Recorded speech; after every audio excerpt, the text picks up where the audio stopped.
Querido irmão, querida irmã, para esta quinta-feira da quinta semana da Quaresma, nesse dia 7 de abril, temos como proposta de reflexão o texto de João, capítulo 8, do versículo 51 a 59.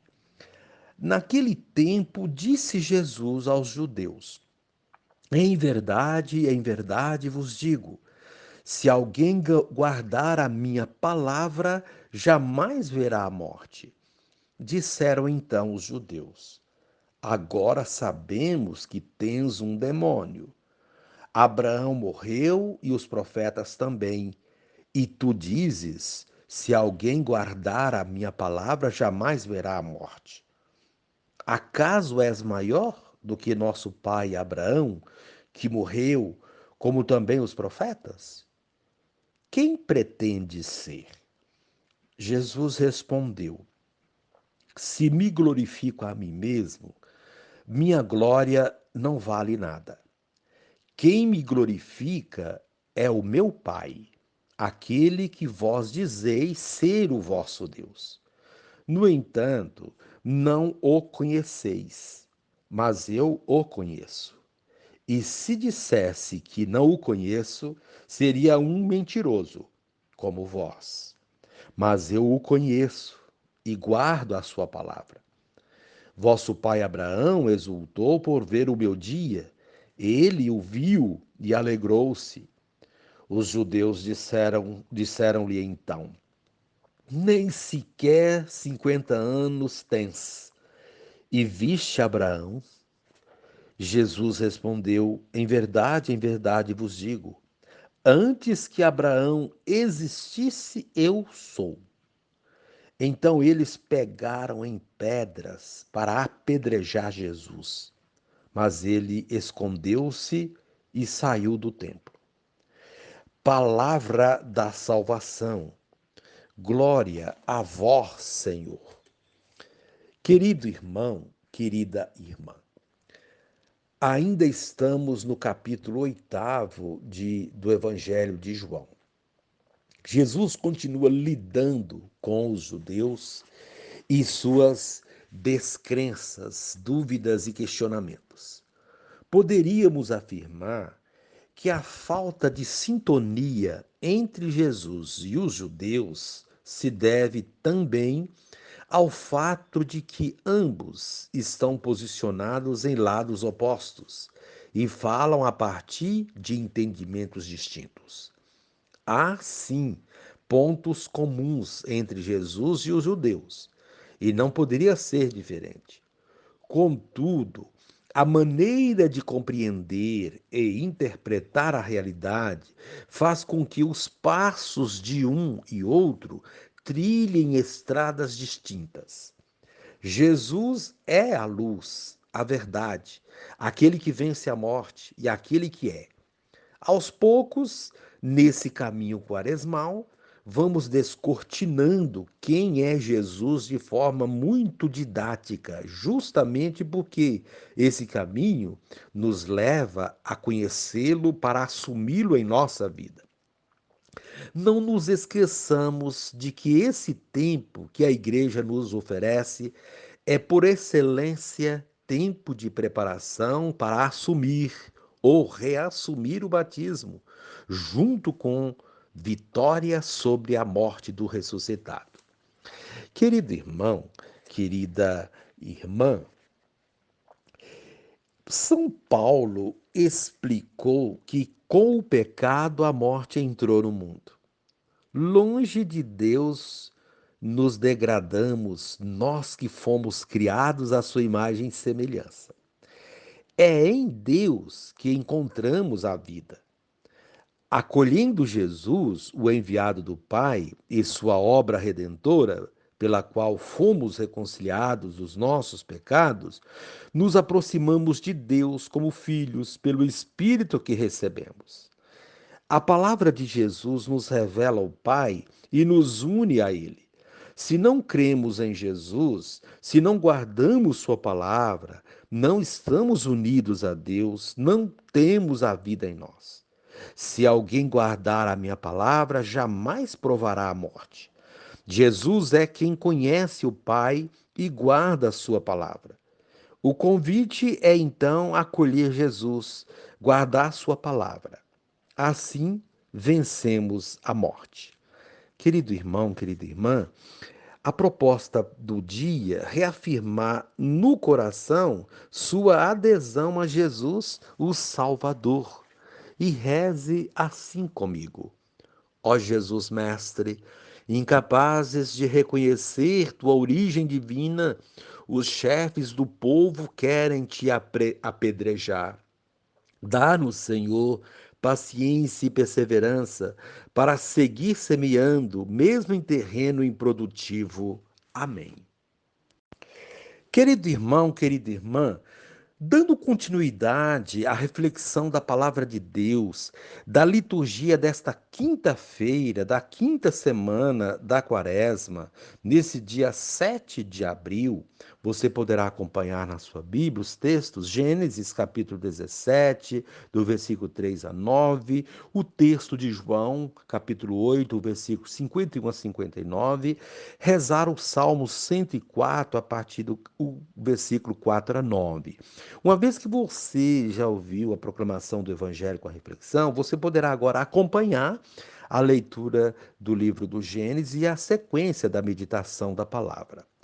Naqueles dias, Abraão prostrou-se com o rosto por terra, e Deus lhe disse: Eis a minha aliança contigo. Tu serás pai de uma multidão de nações. Já não te chamarás Abraão, mas o teu nome será Abraão, porque farei de ti o pai de uma multidão de nações. Farei crescer tua descendência infinitamente. Farei nascer de ti nações e reis sairão de ti. Estabelecerei minha aliança entre mim e ti, e teus descendentes para sempre. Uma aliança eterna, para que eu seja teu Deus e o Deus de teus descendentes. A ti e aos teus descendentes darei a terra em que vives, como estrangeiro, todo o país de Canaã como propriedade para sempre. E eu serei o Deus dos teus descendentes. Deus disse a Abraão: Guarda a minha aliança, tu e a tua descendência para sempre. Palavra do Senhor, graças a Deus. Querido irmão, querida irmã, hoje somos convidados a refletir sobre a fidelidade a Deus, a sua aliança, a sua palavra. Quando somos fiéis a Ele, cumprimos suas leis e seus preceitos, alcançamos a realização de suas promessas de vida. É este o desafio apresentado na liturgia da palavra deste dia. A primeira leitura do livro do Gênesis traz a aliança que Deus faz com Abraão. Ele recebe de Deus a promessa de terra e descendência, algo que parecia inatingível naquele momento. Ao afirmar esta aliança, o então Abrão passa a se chamar Abraão, simbolizando a transformação de sua vida. A mudança de nome é algo que representa uma nova pessoa, renascida para uma vida nova. Por esta razão, os membros de congregações e ordens religiosas mudavam de nome por ocasião dos votos religiosos. Era uma espécie de aliança com Deus, um compromisso de deixar morrer a velha pessoa do mundo e deixar renascer uma nova pessoa para uma nova vida. Algumas instituições religiosas ainda mantêm esta prática simbólica. Mas voltando à aliança que Deus fez com Abraão, a promessa era que ele, Abraão, seria pai de uma multidão de nações, e destas nações sairiam muitos reis. Ou seja, se Abraão fosse fiel ao compromisso assumido, ele seria alguém muito importante e tornaria muita gente importante. Abraão, pela fé que tinha em Deus, aceitou a proposta e ela se concretizou, perpetuando na história da salvação. Muitos que vieram depois dele não foram fiéis, porque, pela ignorância, desvirtuaram as promessas de Deus. Mas Jesus traz uma nova proposta: retomar esta aliança e dar-lhe pleno cumprimento. Com que autoridade ele iria fazer isso? Com a autoridade de filho de Deus, aquele que é maior que Abraão e os profetas. Porém, encontrou muita resistência para realizar seu projeto. É o que hoje o Evangelho nos convida a refletir.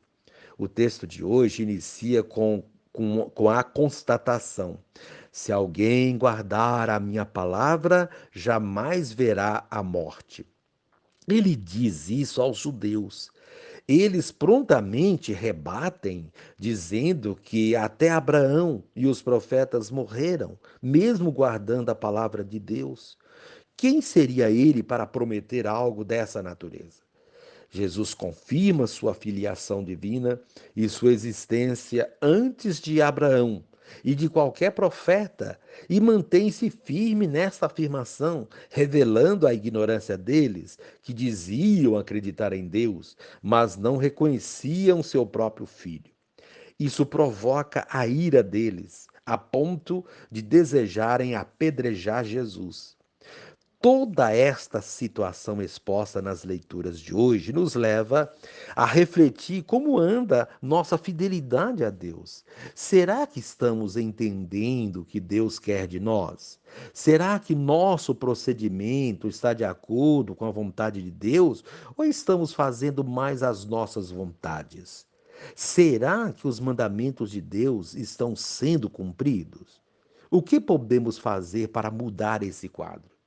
Querido irmão, querida irmã, vamos aproveitar o final da quaresma para essa revisão mais aprofundada da nossa fé e reatarmos nosso compromisso com Deus e com o próximo, de modo que Sua palavra e seus ensinamentos deem fruto em nossa vida e em nossas ações.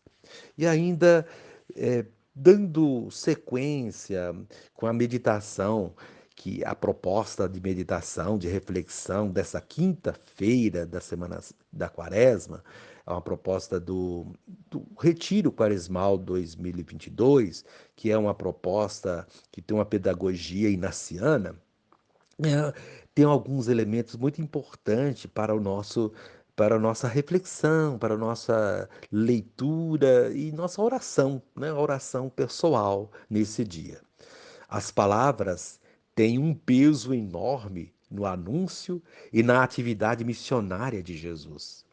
Elas não são neutras.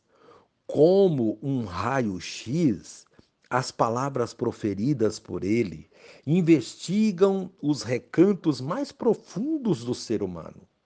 Como um refletor em noite escura, elas reacendem a esperança onde tudo já perdeu o sentido.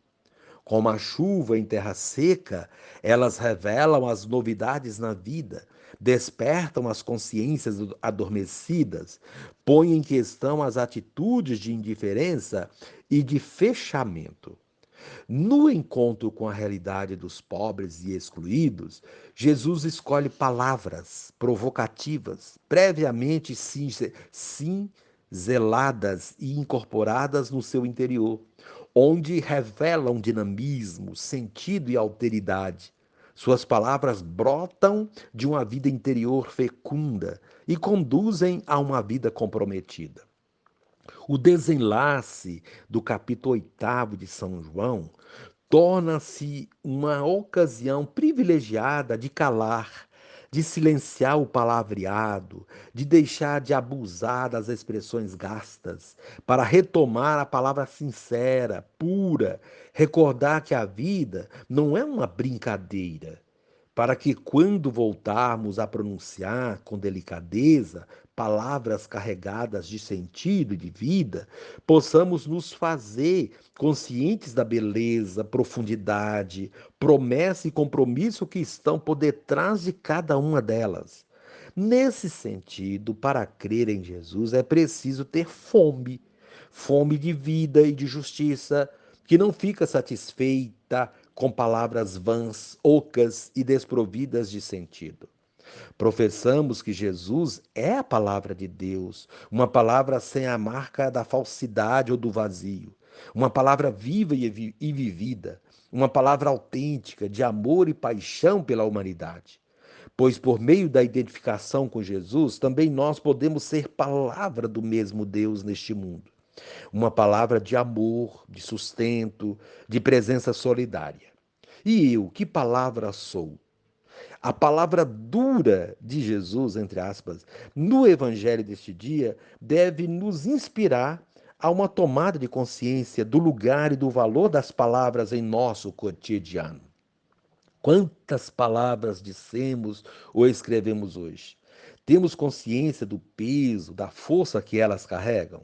Vivemos saturados de palavras. Elas nos assustam por meio das canções, estão nos perfis virtuais, nos livros, em mil e uma conversações cotidianas. Falamos, escrevemos, escutamos, lemos, e de tanto usá-las, talvez elas acabem perdendo o sentido. Começamos a usá-las de um modo tão natural que não nos damos conta do que elas significam. Então falamos, mas não vivemos. Palavreado crônico, desconectado da vida. Sabemos que as palavras podem ter significados profundos, elas podem consolar ou golpear, ferir ou acariciar, adoecer ou curar. Podem ser sinceras ou falsas, pensadas ou espontâneas. São nossos maiores tesouros. Falamos, escrevemos, lemos e compartilhamos palavras carregadas de vida ou de morte. A palavra, no dizer de um pensador, é uma poderosa soberana que realiza feitos admiráveis. Pode expulsar o temor, suprimir a tristeza, infundir a alegria, dilatar a compaixão. A palavra é o fundamento de todo relacionamento humano, serve para comunicar o que queremos, expressar sentimentos, argumentar, despertar, etc. O mutismo e a negação da palavra constituem terras de desolação. Aprendemos com as palavras emprestadas de outros, ou quem sabe também nós chegamos a dizer algo que tenha feito a diferença para alguém. Falamos e na fala escuta nós nos encontramos e revelamos nossa identidade. Jesus foi o mestre que movia com suas palavras vivas. É o encontro com a palavra encarnada que brotam em nós palavras criativas, carregadas de esperança e de sentido. As palavras nos tocam e nos constituem. Fora do percurso da palavra encarnada, vivemos intoxicados de palavras, ou seja, um amontoado de palavras mortas, sem carne, sem entranha, sem verdade, modelando seres adoecidos e desencarnados. A palavra tem um peso, porque sua ressonância permanece. Em tempos de sociedade líquida, também nossa palavra pode escorrer e evaporar-se. Que nossas palavras sejam sempre vivas e a serviço da vida. Querido irmão, querida irmã, tudo isso movido pelo versículo: se alguém guardar a minha palavra, jamais provará a morte. Para a sua oração, para que tenham, na sua oração, né, para que tenham sentido e força, para que não se tornem falsas nem dolorosas, as palavras deveriam passar pelo filtro da mente e do coração.